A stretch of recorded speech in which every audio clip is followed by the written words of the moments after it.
Hi guys, and welcome back to Creativity for Business Innovation.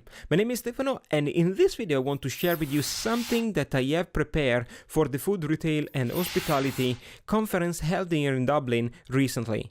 In this video I want to use a real case example on how an Italian company that produces balsamic vinegar was able to apply creativity and design in order to enter an international market. And particularly we are going to see how this company was able to apply both incremental and disruptive innovation. Okay, let's get started with the concept of incremental innovation. When we acquire the incremental innovation mindset, we operate as managers that are basically internalizing a set of best practices that are emerging in the industry. So for example, if you are in the food business, you might purchase a new refrigeration system that enables you to be more efficient in the way that you storage your pallets of food.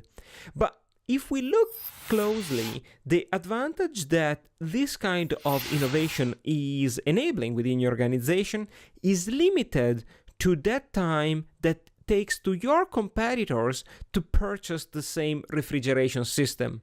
And obviously, this applies to all the best practices that emerge over time in your industry. The problem with incremental innovation is that while it enables you to create more value for your customer, well, you are not able to capture that value. Therefore, incremental innovation is necessary but not sufficient to maintain that long-term competitive advantage. Therefore, we need to supplement incremental innovation with another kind of innovation, which we call disruptive innovation. The main difference between incremental and disruptive innovation is that in incremental innovation, we have only one product, and we become able over time to be more efficient or to create a better version of that product. When we speak about disrupting innovation, we have two separate products or services. We have a specific product in term one and a different product in term 2. The product that we have in term 2 is not a better version of the product that we had in term 1, but is a completely different product. And in order to create that product, we need to change our perception of the need of the customer. And the only way that we can do that is by embracing creativity. And now let me use a real case example showing you how an Italian company producing balsamic vinegar was able to grow organically by entering international markets. And the company was able to do that by embracing both incremental and disruptive innovation. Let me say though that the balsamic vinegar industry is possibly one of the most conservative industry you can find in the face of the earth. Therefore, if they did it, I'm confident that you can do that too. And now we are finally ready to understand how incremental innovation looks like in the balsamic vinegar industry. This picture is showing us how the company is creating 5 different versions of the same product, which is a bottle of balsamic vinegar, starting from an entry level, 1 silver medal, up to the 5 gold medals of balsamic vinegar. Now, this bottle of balsamic vinegar obviously is much more expensive than the basic product because it's more sophisticated, is for a smaller niche of customers that are able to appreciate the quality of that particular bottle. And let me say that moving from one balsamic bottle to the next one doesn't really require us to be creative because it's incremental, is very rational. After proposing the 5 different versions of the product to the Italian market that in a way was already saturated, the company decided to grow organically by serving international markets. And the company started with the US market first. Well, the first realization that the company had is that the average American consumer is not able to appreciate the exclusivity of the 5 gold medals bottle of balsamic vinegar. While incremental innovation was successful when the company was trying to grow nationally in Italy, incremental innovation really wasn't the way to go when the company was trying to grow internationally, because the international customer many times is not able to perceive the quality of an exclusive product.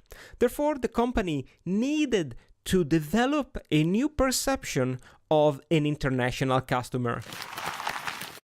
In order to develop a better understanding of the need of international customers, the company sent somebody over in the US in order to observe their way of dressing their food. And the first observation in there was that most of the time the containers of dressing is squeezable containers like ketchup and mayo. And if you try to do that with a glass bottle, well, you wouldn't go far. Therefore, there was an important point for reflection. If we want to enter an international market, first of all, we need to change the packaging. But only changing the packaging from a glass bottle to a plastic bottle enabled the customer to squeeze the product out as not being enough. It required a completely change in the mindset, in the way that the company was thinking about its product. It has been only when the company was able to stop thinking about their product as exclusive, as traditional, and start to think about their product as the ketchup of balsamic vinegar that the magic happened.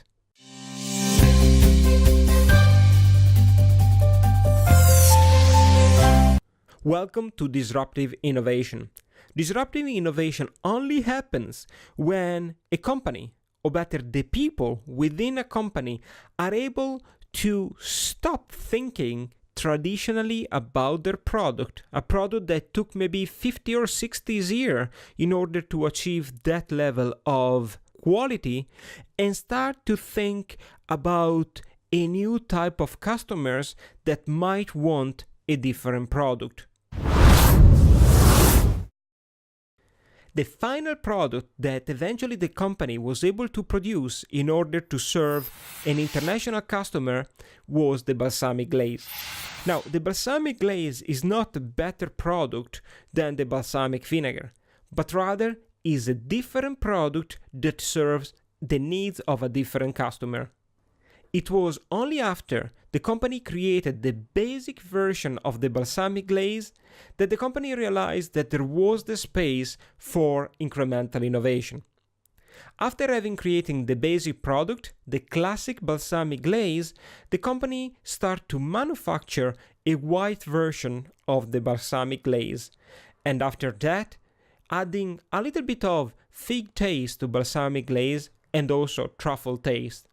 This reminds us how the company is able to incrementally innovate the balsamic glaze as they did for the balsamic vinegar.